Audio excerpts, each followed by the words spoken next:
Hello, everyone, and welcome to the new episode of Entrepreneurship Lab. My name is Nevena Bajalac, and I'm your host, coach, entrepreneur, speaker, and author.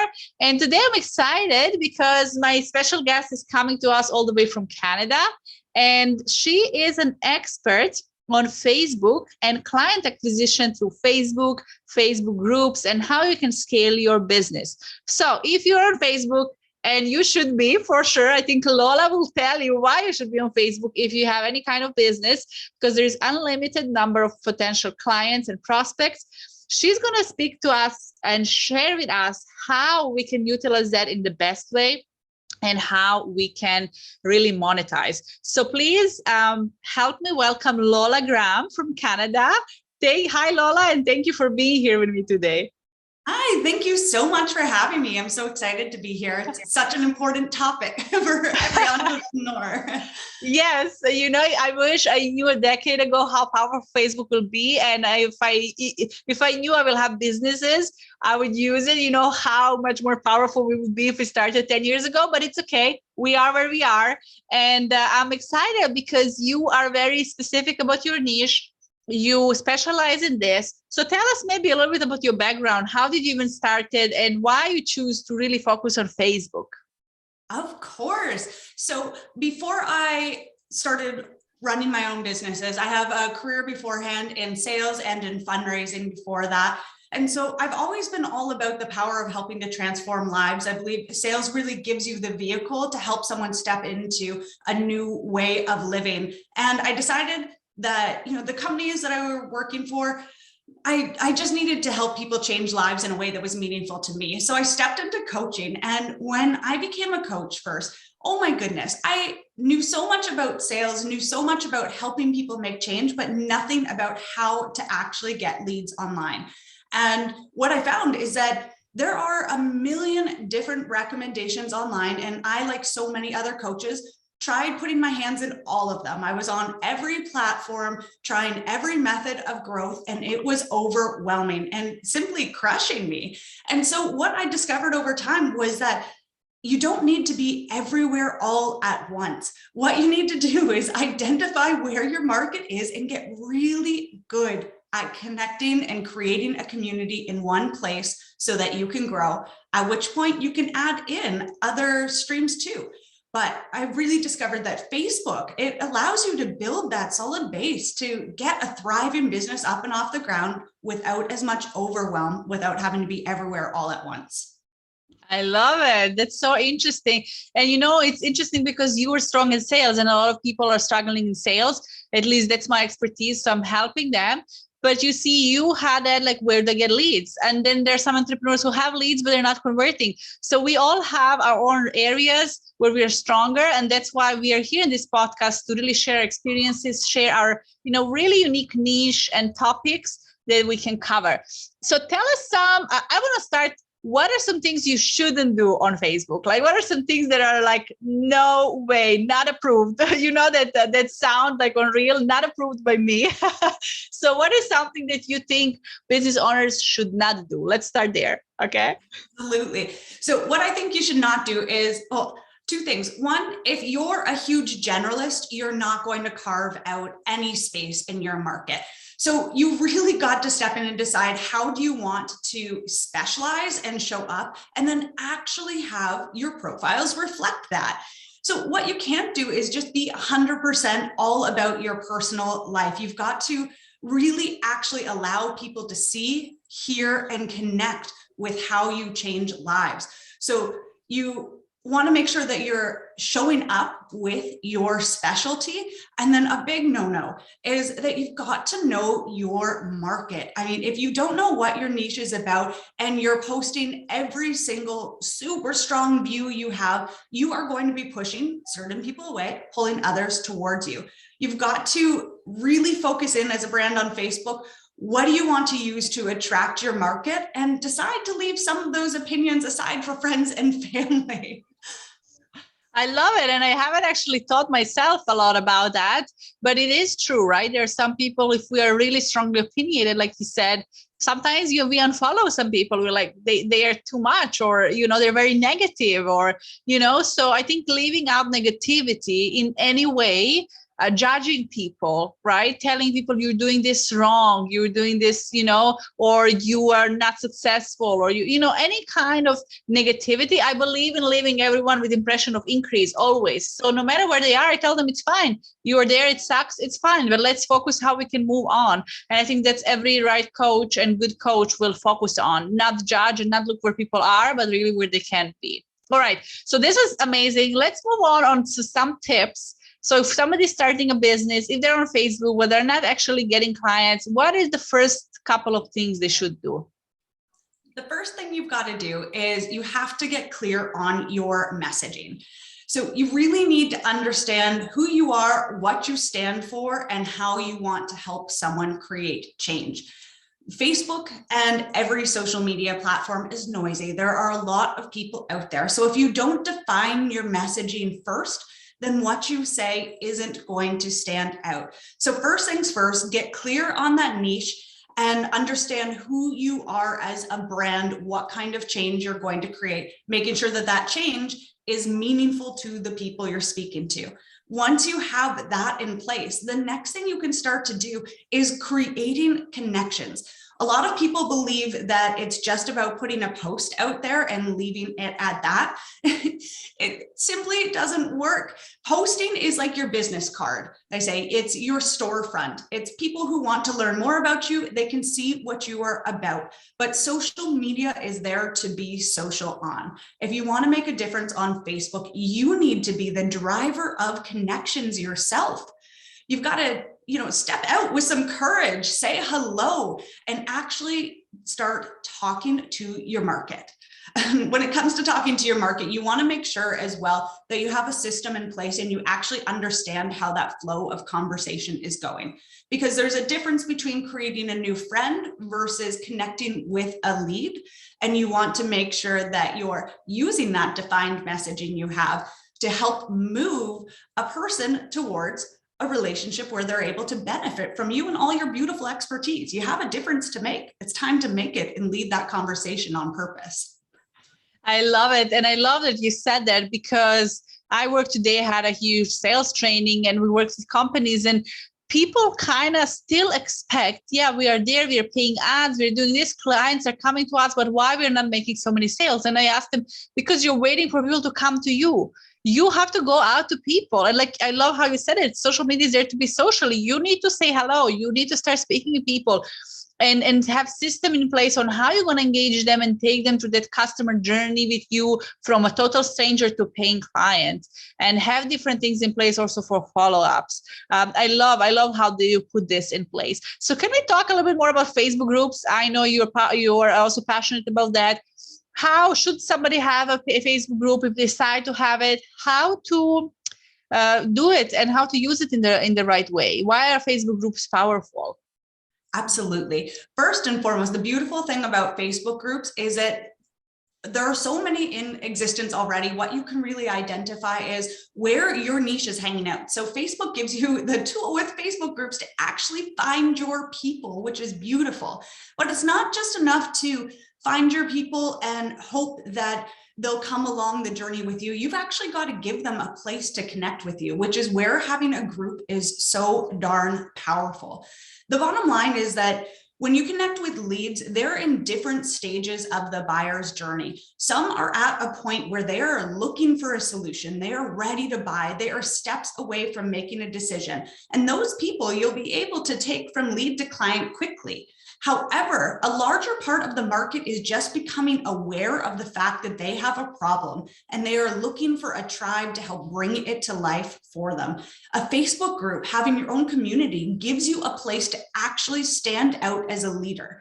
So you get to stand out in that space and make it known how change can be created, helping to walk someone along that buyer's journey. So the more people you're inviting to your group, the more that you're giving them a space to already experience your value and your capacity to transform, so that when they get to a point where they're ready to actually take action, you are top of mind.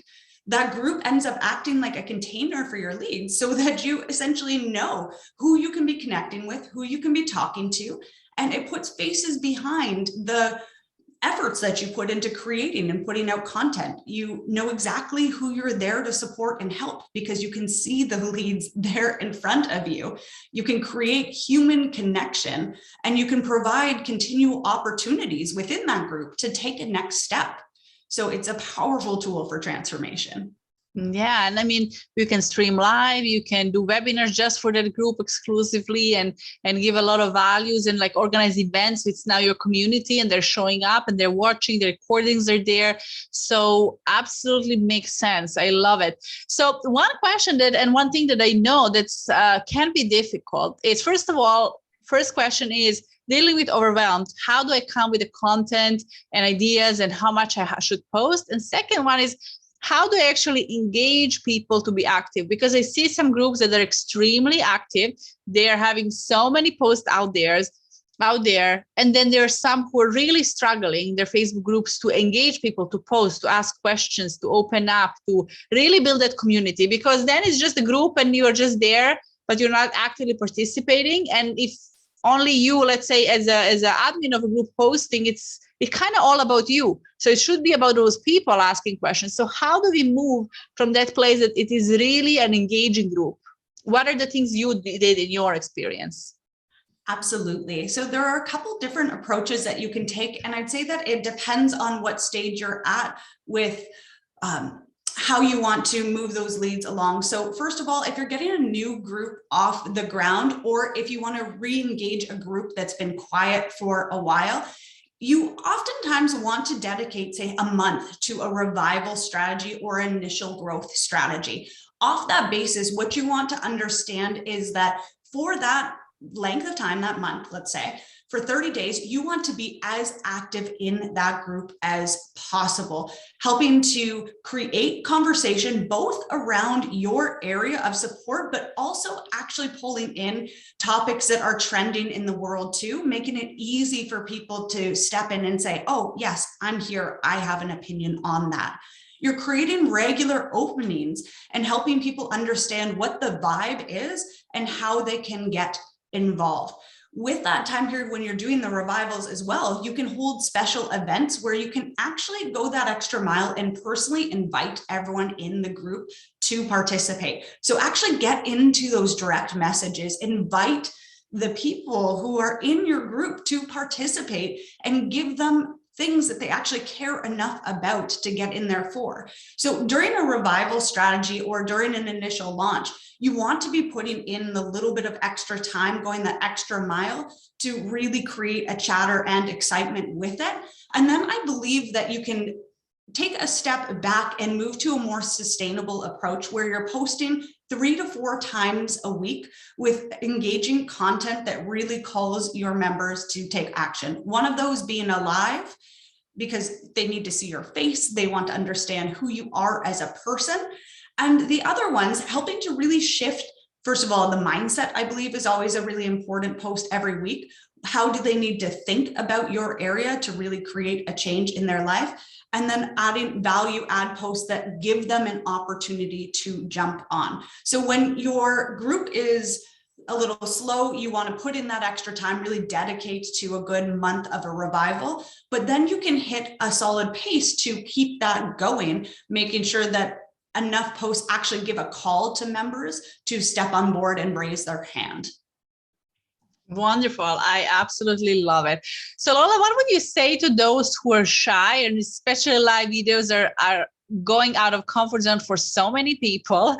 And I think at the end you have to do it and you will see nothing bad is going to happen. It doesn't matter if your hair is not perfect or, you make mistakes and you mess up. Even sometimes I record the podcast and I just laugh on, repeating the same word 10 times in an interview. I'm like, why am I today repeating this word? But anyway, it comes later. I remember years ago when I started, I was terrified. And I want to record the video and I would come with all kinds of excuses just not to do it. But then when you do it 10 times, you relax, you become more natural. So what would you tell them why they should go live? Why they should, and you said something at the beginning, they need to show who they are. they need to show a bit more of their personality. And a lot of people, especially women, they say, I don't want to share me. I don't want to be judged. I don't want them to know my personal life, which again, you can keep part of your personal life private. You don't have to share everything, but you need to share your personality so people can connect with you in your business.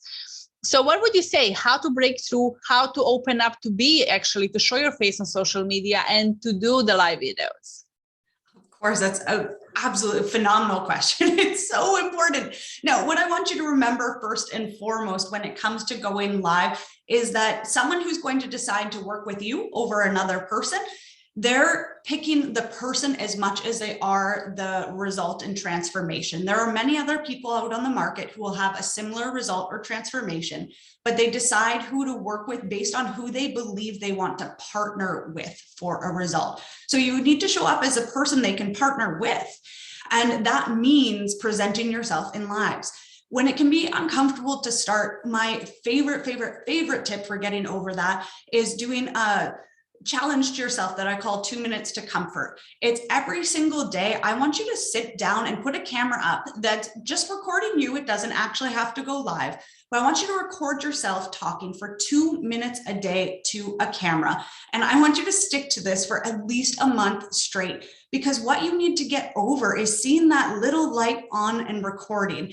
You need to understand that it is okay to make mistakes and to get to have a little bit of fun with it. You're going to delete them. You don't even have to watch them back at first. You've just got to get into the flow of practice. And when it comes to actually going live, I want you to set yourself out a little script. Give yourself some point forms so that if you get flustered, you can look down, get yourself back on track.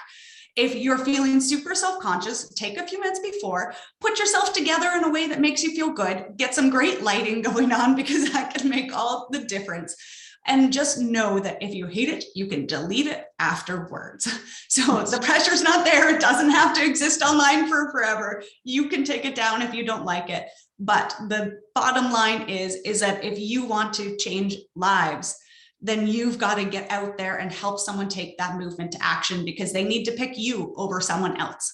And they'll do that the more they get to know you and your beliefs. Yeah. I remember when I started, like I said, it was so uncomfortable, and I used to be a dancer and performer. So I love stage, but it was a little bit different because I really thought I have to be perfect. And I show up on meetings, on my lives. I don't even wear makeup anymore. I am very relaxed. Of course, it depends. When I'm having a business meeting with companies, it's different. But on lives, on social media, I want people to know who I am, and I'm feeling very confident about it. And but it wasn't like that at the beginning. I was always putting a suit, I was always putting makeup, and then I would try to memorize scripts. And I remember how ridiculous it was because you cannot memorize such a long script. And then I'm trying to read it, and then your eyes look weird on the video. And then I realized, you know what? There is a message in each one of you listening. And there is something about your business that you already know, that you're passionate about. I don't know. I have clients and people that I know. So if you have a sustainable business, talk about what you're passionate, sustainability. I'm sure you can talk about 15 minutes about topic, the same way you would talk with your friend. Explain to people, hey, these are the things why our business is helping and, helping the planet. Anything, find a topic maybe that's easy for you to talk about, so you don't have to memorize, because it's not a solution. For me, I never even think about anymore because I'm speaking so much for years, but and I don't even prepare, but I usually come up with some topics and I'm like, I will cover this topic. And then I would put maybe, for every interview, like I'm going to ask mistakes, I'm going to ask what not to do, what to do, and keep it very casual, because then the conversation is flowing and when we really relax. So my advice for you, if you're listening and you're terrified, just start with the topic that you're passionate about. You talk about it all the time, and do it small and start small. But like Lola said, maybe also get that fear of camera and thinking, oh, now they're recording me. So now how do I look? What will people say? And trust me, at the beginning, not many people will even watch you. Okay. So it's in your head. So it's not like a millions people are watching. You might have one or two who will watch for 10 seconds and then they will turn off your live. So do it for yourself. who cares, right? So we just have to relax and get to it. All right. I had so much fun, Lola. So I want for you in this interview. So I want for you to share with everyone listening how they can connect with you. What are some programs you're running? What are some things you're doing? And if they need your help, they can click the link in the description of this episode and reach out. Absolutely. Thank you. I'd say the number one place to reach out with me, because we're talking about the power of Facebook and Facebook groups, is I want you to hop into my Facebook community, where we help you with regular tips and strategies on how to scale that business using Facebook, how to get that marketing out there so that it's magnetic, it stands out, how to actually create those connections. So that'll be the link that I provide, because if you're learning about Facebook, you should experience it through Facebook.